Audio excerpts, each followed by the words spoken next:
let's move on. Let's talk about quickly some report cards. We got the month of May. It's at an end. Yeah, there's 2 more games against the Yankees, but I like to consider those games June games. They already played. We won both of them. Oh, okay. I didn't see that. I missed those games. 6-2 and 5. Did you? Oh, do you have Biff's handbook? Yeah, I do. That's impressive. Yeah, all right, me and Biff are tight like this. Report cards.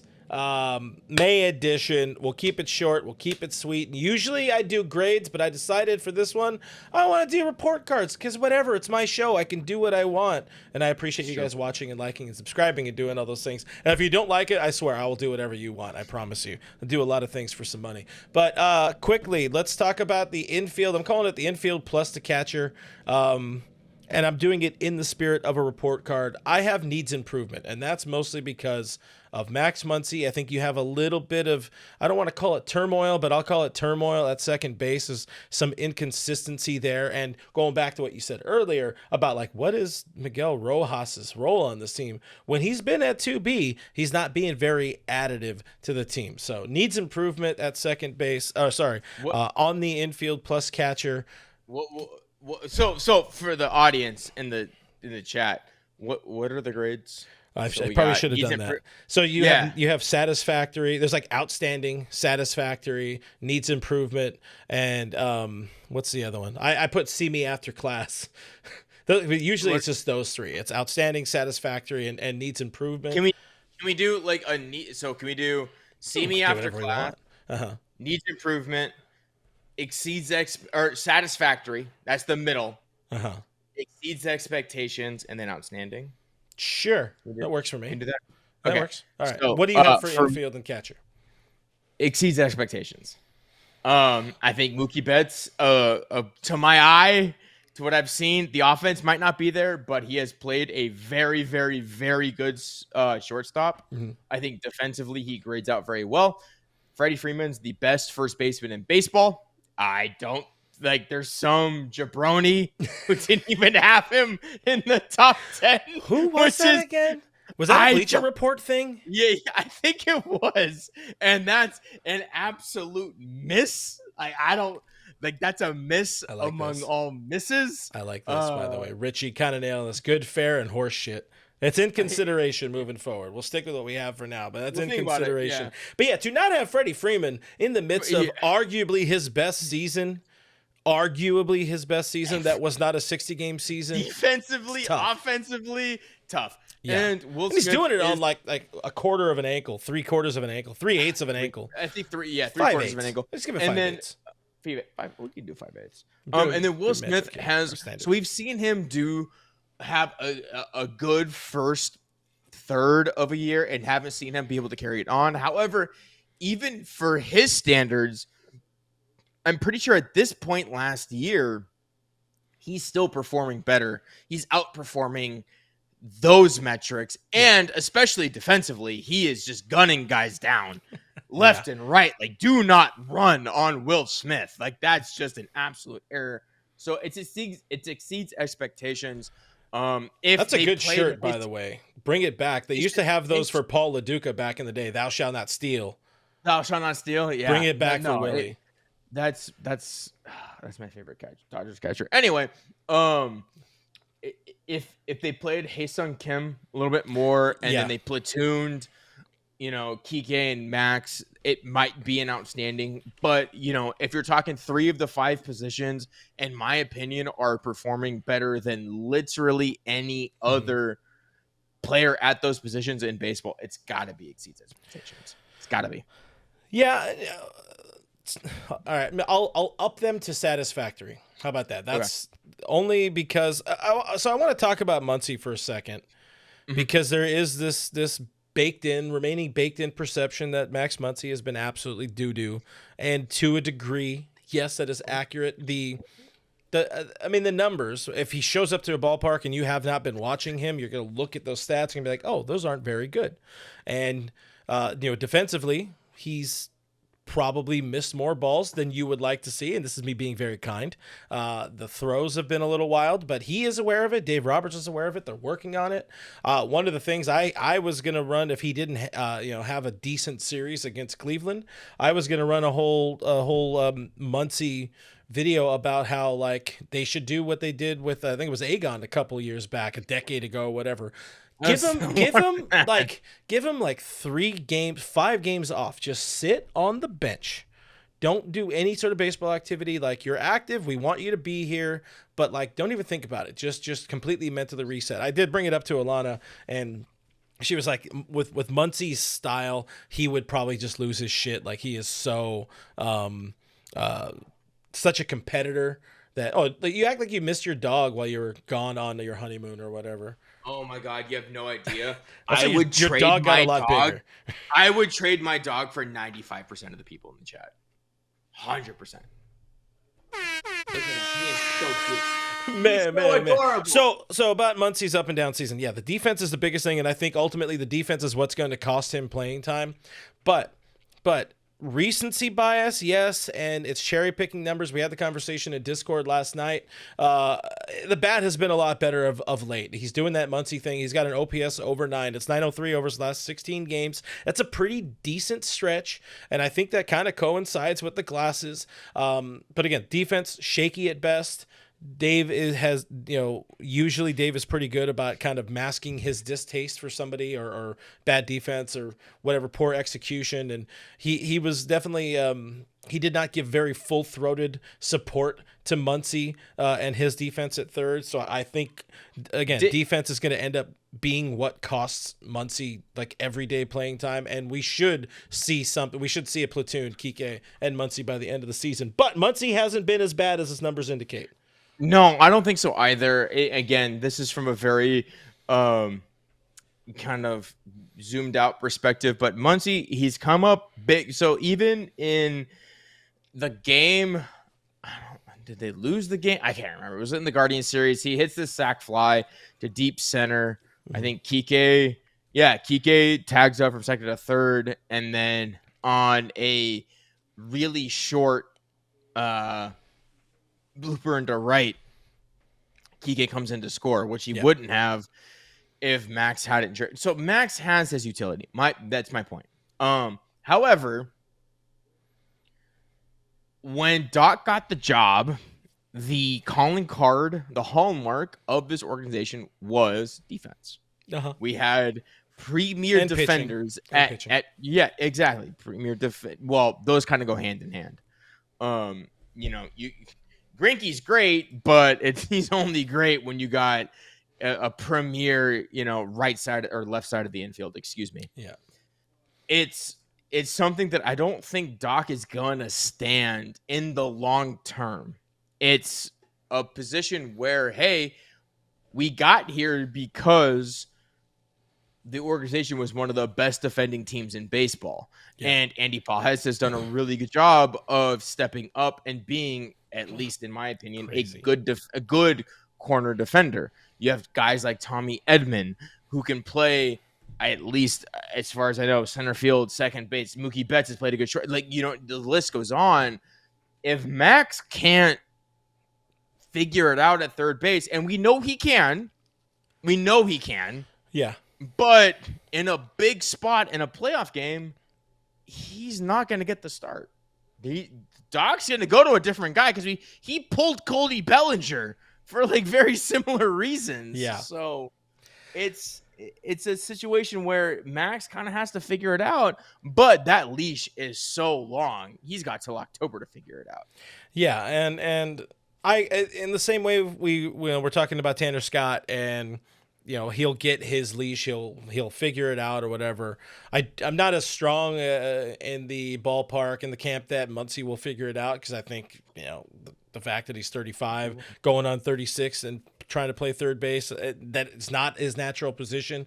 It's going to catch up to him. But we saw this tweet I'm about to put up, or a post I'm about to put up from Corey here from OCJ, said Kike might be the 3B come the playoffs, which is what really, really helped this ball club last year. Yep. And there's a reason I was such an advocate for re-signing Kike Hernandez. I didn't care about, this is the guy with the banana and the vibes and whatever. No, the fact that dude can play like an elite defensive, he has a great glove anywhere you put him. That is important, because if you hit a certain point where somebody's sucking ass at second or at left or in center or at third base, you could plug him in there and you're going to have above average to elite defense. And they say defense wins baseball games. Allegedly, defense wins championships. So, especially in the fifth inning of a 5-2 game. Yeah. Pinsanity saying Muncy might be re-signed to be a bench piece. I mean, he said he obviously I think he says one more year in his contract, or if not, he has a super cheap option. He has a team. Yeah, that they team option for $10 million, I believe. Yeah, they will billion% pick that up. But he did say last year, or after he signed this most recent, it was this past offseason when all the Arenado rumors were kind of swirling or whatever. He's like, listen, I don't care. I just want to be a Dodger. I don't care if I'm playing every day, if I'm bouncing around, I just want to be a Dodger. That's the most important thing. So he will have no problem kind of sliding into a utility role. That's not here. That's not now. It's also worth noting, Freddie was hurt last year and Muntz slid over to first for a number of occasions, which really helped out the Dodgers big time. Okay. All right. I didn't thought about it till right now. How sick could it be? So, they don't pick up Kike's option. They get another left-handed bat off the bench. You got Dalton Rushing. You got Max Muncy. Max can at least play first, second, and third. Like, in theory. I don't know how much he likes it, but he's got the ability to play. Like I don't know if there would technically be a better bench bat in baseball than Max Muncy if he decided to take on that role, because you're not taking Freddie out, obviously, so he's never going to play first, in theory, unless Freddie gets hurt. But second, third, you take Kike out, don't forget, Max in, or what? I'm seeing OCJ in the chat saying second. Hey, he was an all-star as a second baseman. He was an all-star. He played at second base in that all-star game in 22 or whatever. He really likes second base as well. Yeah, that's his natural position. He's already said that he likes playing second base. Having that ability, look, trade Rojas out for Max as a second, third option. You're not taking Mookie out of shortstop at this point. We've all had, or at least Twitter's had that conversation about Mookie's sprint speed in right field. It's not going to work. You replace Rojas with Max Muncy, a bat that's like actually lethal anytime he steps up to the plate. Ooh, lethal. It's funny. These all sound a little bit like first world problems, because offense isn't necessarily a big issue for this team. It kind of is at time, from time to time, but these are the things we get to complain about or whatever. BetOnline is the world's most trusted betting platform and your number one source for all of your sports betting action this year. Baseball season, as you know, is in full swing. I think we're still in NBA and NHL playoffs. I don't care anymore. None of my teams are in it, and also I watch way too much baseball to pay attention to other sports. But I'll tell you, BetOnline, they have more ways to stay in on the action with the latest odds. They got news, scores, and even live in-game betting while games are being played. That is pretty dang cool. They also have the largest selection of odds on everything from MLB, NHL, NBA, UFC. BetOnline remains the best online source for all of your sports wagering info. In between games, if there's not a game happening, when you are on the internet, head over to the BetOnline casino. They have all the top Vegas-style games, including poker, and it's just a live casino, so it is pretty cool to check that out. BetOnline, the game starts here. Do you wanna bring up the stat you threw into the Slack channel? Which one? With RISP? Oh yeah, that's hitting with RISP. Hold on, let me get that one. Well, hold on. Let's do this while I'm finding that one. I want to get one out of the way because obviously we've already been long in the tooth on this particular segment. But let's talk about Shohei Ohtani. Let's give Shohei a grade. He's ruining the curve. He's too good. He is the best. That's about it. And he's going to start pitching at some point. He's going to start pitching. Do you have anything to add? No. It's an A+. I don't care if the guy pitches 10 innings. I don't care if he pitches 60 innings. He could not pitch at all. He's an A+. He's leading the league in home runs. Everything he does is at an elite level. You have to worry about him on the base paths. Yeah, and just Yeah, pretty good. What more needs to be said? Pretty good. Hold on, I got to do a lot of things. Pretty good. There's so many things I have to do, and I'm working off of 2 computers. It's a whole thing. But anyways, I got the stat here. I'm gonna throw it up here on the screen. There it is. There's your Dodgers with runners in scoring position this season. That is a ridiculous statistic right there. 933 OPS with runners in scoring position. Insane. And that's with guys like Max Muncy, guys that we don't consider necessarily good batters. And Max does a good job of lifting the ball into the outfield. Now, that stat might be heavily carried by guys like Will Smith, Mookie Betts, who generally hit for contact in those positions. But that also accounts for guys like Andy Pages and Max Muncy. So the Dodgers have done a very good job of producing in scoring positions. And I know people want to send Max Muncy to the sun, but he definitely plays a part in that, because those runs don't score earlier if he doesn't get the ball into the outfield and get a guy from second to third with 1 out. Now, could he be better? 100%. Should he be better? Sure. Yeah. Like if we're trying to get 2021 Max Muncy back, that's not going to happen. You're trying to get 19 or 18 Muncy back. It's probably not going to happen at this point. 19 Muncy would be a fucking dream. It's not going to happen at this point in his career or anything like that. But, I think we also need to resign ourselves to the fact that not every position is going to have a Hall of Famer or superstar or a current all-star or whatever. Yeah. But they're loaded with people who have been all-stars in the past, including Max Muncy. He's fine. And, shit, if you cut Muncy, let's just go to the extreme, which we're not even talking about that. But if you cut Muncy, along with having already cut Barnes and Chris Taylor, I think there is a point in time where the clubhouse would revolt. And Muncy is one of those dudes. He is such an important glue guy in that clubhouse. And as we've talked about, he's kind of the leading voice in that locker room now when it comes to, hey, the Dodgers are playing poorly. Throw Max out there. He'll talk. Yeah, it took a second for him. I mean, obviously it's tough to replace somebody like Justin Turner. Kind of one of the best glue guys, one of the best, voices for any organization ever. But Max has stepped into that role kind of pretty beautifully. Like if you've ever watched Mookie or Freddie give an interview, neither of them really want to be there. No. It's pretty odd, especially Mookie. He just kind of he just gives a very bare minimum answer. He goes, if you could wrangle Freddie, he'll give you a very good interview. But he tries to put it off as much as he can. And I'll tell you, when I was at spring training with the Foul Territory guys this year, I saw Przinsky corner him. These are 2 dudes who know each other, played on the Braves together. And Przinsky was like, "You've been dodging us for years now. Today is the day, brother. You got nothing going on. Today is the day." And he went on with them, and he gave a phenomenal interview on FT. Did the same thing when he was forced to at Fan Fest when I was there. Dodger Fest, they call it these days. He's great. Mookie wants nothing to do with it. Absolutely. Unless he's talking to Kevin Hart or talking to one of his boys. But Max will stand in front of his locker and just answer questions. And that's something that, if nobody listened to DV earlier yesterday, DV lambasted Tanner Scott shocked. I was shocked, but blown away. I can guarantee you he got a call from Lon Rosen. 1,000%. Oh, and he's probably going to have to issue some sort of statement on the thing or explain why Tanner Scott was unavailable. Crazy. Shout out Dave Essay. No, we love DV. DV does a good job. DV does a great job. Yeah. But the point being, if Tanner Scott was unavailable, Max Muncy would have been available. He doesn't shy away from the camera. In terms of, if he believes he's doing poorly, he'll let you know.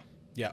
And that's something that we've gotten to really appreciate about Max in the years post Justin Turner. Yeah. So that's why if Max was suddenly let go, the clubhouse would have an issue about it, because all of a sudden that voice is gone. Yeah. And that's just another one of the things I love about Muncy, and we'll move on from Muncy. Apparently, this has become the Max Muncy Glaze Fest here. Let's do it. Even when he's struggling as well, he'll still honor his spots on foul because he's contracted to be on once a month, and he does also those, some and of he's the always best. great. Yeah, some of the best interviews that Foul gets routinely. Like absolutely. Like he did the spot he gave about what they talk about in hitters meetings on Foul was incredible. That was it was easy must listen to. I was like, yeah, give me that content all day. Yeah, that stuff is good. He's good, and I've had conversations with Muncy in the past. Like he's there's a reason he's there beyond just what he provides to the team offensively, defensively, all that kind of stuff. You just want to see him getting all the way back. Richie Flores in the chat saying not a fan of Dave Vassegh, which is fine. You could be not a fan of Dave Vassegh. Vassegh, I don't think Richie would last 3 seconds calling into Vassegh's show, but I digress. He wouldn't pass the screener. No chance. No. Hey, no. We've already run long on report cards. Let's talk about the outfield because I had infield as needs improvement, and I changed my score. I changed my report card to satisfactory. Outfield I also have as satisfactory, and that's with all the struggles of Michael Conforto, the early season. I guess we're mostly focusing on May, where it's been good because since Teo has come back, Teo is just a beautiful person. Everything's great. He's never done anything wrong in his life. The perfect smile, the perfect amount of seeds. Chris Taylor's body is warm. In the Dodger Stadium. I don't know that name. But also just his clutchness. Now, I'm not referring to it in like a verb or whatever. I'm calling him his royal clutchness. Oh, your clutchness. That is Teoscar Hernandez. Where would this team be without him? They definitely would not be or would not have an 8th World Series championship if it were not for Teoscar Fernandez. So he brings that curve up. But Pages figuring things out. Tommy Edman has been doo-doo since coming off the IL. I don't know if the swing is just bad, the ankle, but he's hitting about $130. But he's hitting $130. But if you look at him with RISP and look at him in high leverage situations, he's actually since really coming off the good. IL though, or is that the totality of the season? Okay. No. It's just going to go the IL. He's like hitting above 300, I believe, with RISP and in high leverage situations. Like he doesn't hit, but when he does, it makes an impact. So it should. You kind of need to make impact with the ball. I mean, listen, you got to find some of the negatives, and he's been rough. But I also now want to talk about Conforto. Oh, Hae-Sung Kim should not be in the outfield. Let's just all agree on that together. At least I actually haven't seen much of him. Is it really that bad? It's been a little rough. We'll say that. He's got the wheels. He's got a good arm, but the instincts of ball off the bat, which is, to his credit, he's not an outfielder. He's trying to learn it. Maybe don't do it during a big league season. Maybe. Shades of Gavin Lux outfield at times, I'll say this. But I want to talk about Conforto quickly because this is another guy where that season-long narrative, it's very rough for him. It's very not in his favor. The amount of times we've seen online or definitely in the All Dodgers Discord, sign up, $5 a month, where people have been like, oh, clearly he's a Giants plant or whatever. The recent body of work, where for cherry-picking stats, his recent body of work, much, much better. 833 OPS over his last 2 weeks, 14 games. That tells me something. It tells you he's finding something. He has been hitting the ball hard. Finally got his another homer, second homer of the season. Runners in scoring position, shit. But something better. There's something to build on. Do we want him in the lineup every day? No, but it is still something better. Okay, I did hear that supposedly they found something in his swing. Maybe I don't like. Is it? It was. Here's the part. See this? It's bad. This part right here is bad. Okay, so if we're looking at the outfield as a whole, I'm gonna say it's satisfactory. Because if you break it up into 6 parts, the whole satisfactory. If you look at offense and defense of the 3 positions, center field's a complete wash. You could take that out of the equation entirely. Teoscar's bat and Andy Pages as a complete player, from what I've seen, those are 3 of 6 parts that look really, really, really, really good. Teoscar's been Teoscar, I don't know, extend him more. The joke is run its course, but also like keep giving him money. I don't know. Give him like an ownership stake in the team at this point. At this point, just like give him some of left field pavilion where he keeps hitting the damn ball. Between that and I didn't know. I knew Andy Pages had an arm. We all knew Andy Pages had an arm, but just seeing seeing J-Ram. Yeah, seeing J-Ram throw up his arms, like, the fuck? That's double anywhere else. Yeah. Yeah, the arm's better than Puig. Like, hands down, better than Puig, right? It has Are we all in agreement on this? Josie's a great player. Like, we'll go down as a top 15, 10 baseball player of our lifetime, and he's just like, yeah, whatever. This kid's just got me beat in left field. I just hit a rocket. It's just so, yeah. I'm calling it a sniper rifle because there's accuracy as well. Yeah, but that's just me. No, yeah. So for everybody's right. Pages' offense and defense, Teoscar's offense, it's got to be a satisfactory. I have seen a couple clips of Teoscar giving up on balls that are kind of like, hey, maybe you should slide. Did you ever say anything bad about that man? How dare you? I know, but he gives up on a ball that lays 2 feet in front of him. It's like, why don't you just slide or dive? I still have the best defensive alignment for this team. It's Tommy up the middle, Pages in right, and Teo in left. Teo does not want to play left. I would agree. I Yeah. think it's some combination of Teoscar and Pages in the corners. Just figure out who wants to play where. Yeah. Because apparently that it looks Pages doesn't care. Yeah. Clearly. He just guns everybody down. Listen, GI with the chat as well. Teo sucks defensively. I'm not ready to accept it. I will put up my blinders to this. It's pretty bad. Because that is a World Series champion outfielder right there. And he's trying to figure it out sometimes. Did Nick Ahmed make it into the outfield last year, or is that the infield? I don't think so, but let's please not talk about Nick Ahmed. I don't like to remember anything about those lean times in the middle. Rest in peace, World Series champion Kevin Biggio, by the way. All right, so those are 3 of them. All right, these next 2. I mean, we don't have a curfew here, but I don't want to have the show be an hour and a half because it scares people. It scares people when they see that. I would never click on an hour and a half show. I appreciate you guys doing it, by the way. Like, subscribe, do all those things. I'm good. I got nowhere to be. Let's keep going. Let's roll it. Except for in your marital bed. I've been on my honeymoon for 3 weeks, so yeah, an outfield and catcher. Whatever you think needed to happen has already happened. Yeah. TMI. That I produced there for everybody. I brought us to that point. Anyways, let's talk about pitching. We already talked a lot about pitching in the first half-ish of this show, or pitching in general. But starting pitching needs improvement. I'm saying maybe hire a tutor. Basically, they just need time. But in the month of May, starting pitching needs improvement because it's been a little wonky. Gonsolin's had his worst month. Shout out Dustin May.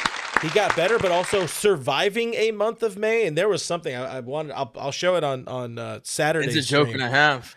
He has never pitched a Major League Baseball game in the month of June.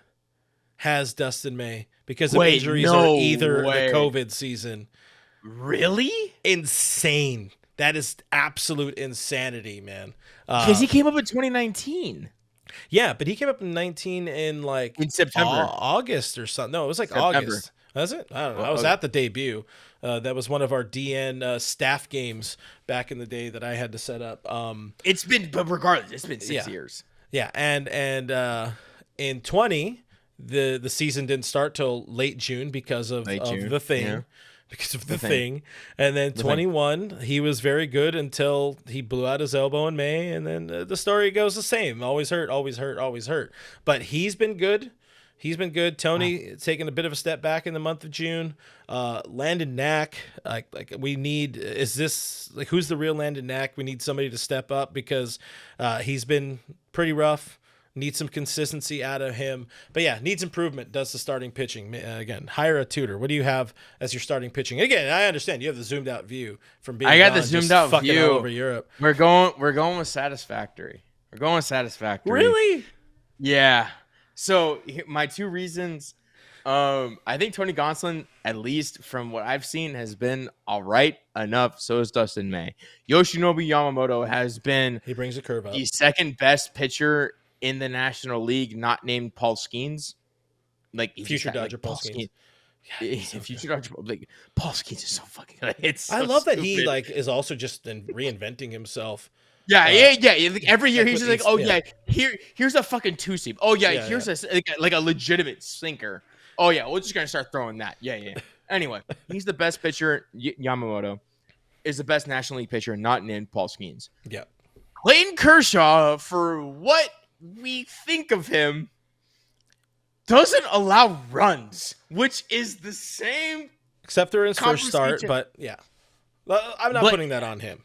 It's been 3 runs in 10 innings. In his last 10, which he would have had. Because the second start it got rained out, and he only pitched like 2 perfect innings, in which he had a strikeout and a 2 strikeouts and whatever. But like, if you're telling me we need to get to October with Yoshinobu Yamamoto, Clayton Kershaw, Dustin May, and Tony Gonsolin, and then just like name a fifth, who cares? That's every team's problem.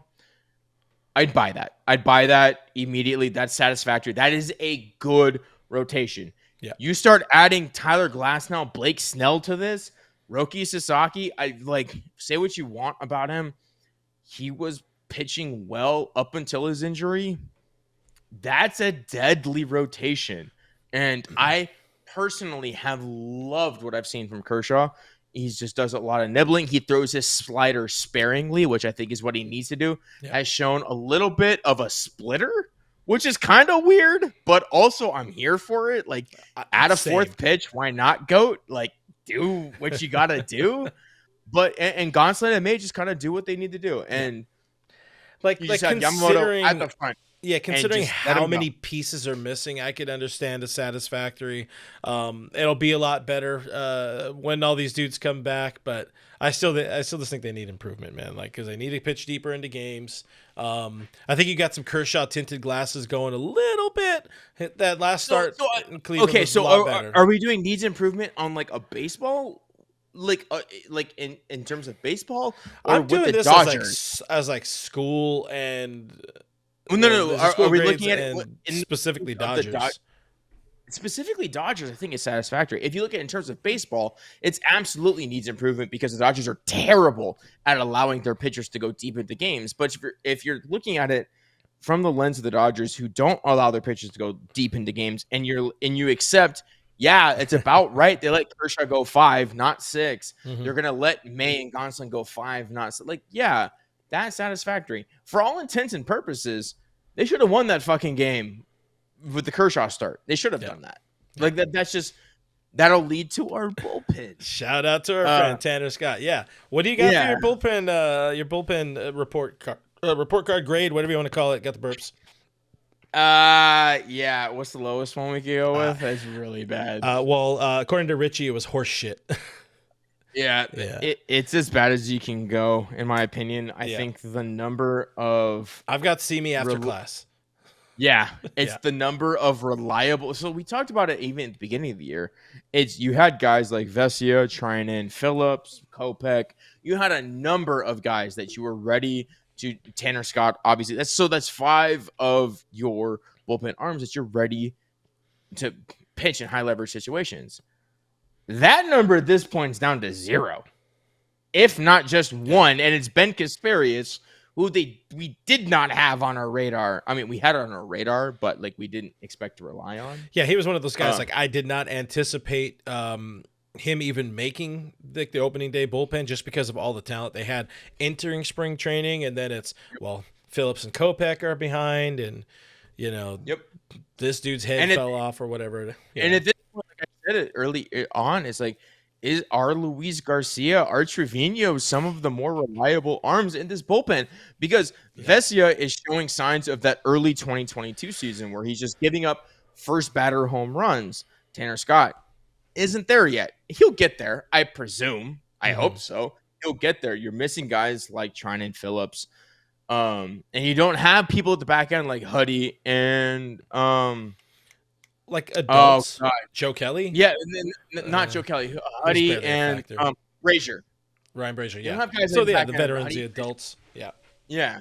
You don't have guys like that. So it's definitely like a see me after class. They're gonna have to piece this together, despite Andrew Friedman saying, "Yeah, I don't want to have to trade for bullpen arms at deadline." It's like, hey man, get ready to speak trade deadline because that's what's gonna need to happen. For what it's worth, like they are getting some pieces back. A couple of dudes went out on minor league rehab today. Emmett Sheehan, who could both start and relieve for this team. Edgardo Henriquez. That's another one of those names. Bullpen. Hey, if this team gets healthy, he's absolutely an option. And Dustin May in the bullpen. Also, I mean, I had this on a show after when Bobby Miller got the brief call up last weekend. I talked about this on Saturday. It's about time for this team to move Bobby Miller to the bullpen because, honest to God, they need him. They need another bullpen arm. Never thought I'd say the Dodgers need Bobby Miller, but there's your grades. By the way, we got the super chat. I don't want to miss it. Zip code 0 a little bit earlier. $2 super chat asking us. In regards to the outfielders, do we see Josue DePaula this season? I don't think so. Even as good as he's been, I don't think so. Let me see. Hold on. Let me see something. Because of the age, and I think is he finally made it up to Double-A at this point? I don't know. I think we're far away from him. I think they would trade. He's at High A. Granted, he has a 908. OPS and High A and almost 200 plate appearances. So like the dude is raking. Get us a Double-A before we believe anything. Exactly. Him and Zaire Hope both. Yeah. It's like, hey, like it's they're the future, and oh my God, if DePaula and Hope pan out, that's gonna be crazy. Ooh, that would be God. Zaire Hope is it's so crazy. It's gonna be so good. He's so much more. Oh my God, I watched him bat, and I was like, why can't you do this at the major league level right now, please? But anyways, there is your report cards. If you guys think differently, sound off in the comments below. Very interested in hearing more people's thoughts and opinions about where this team stands after the month of May. And again, we'll focus on grades just for May. We could kind of leave. If you want, leave April out, but everybody's thoughts, opinions, I want to hear those.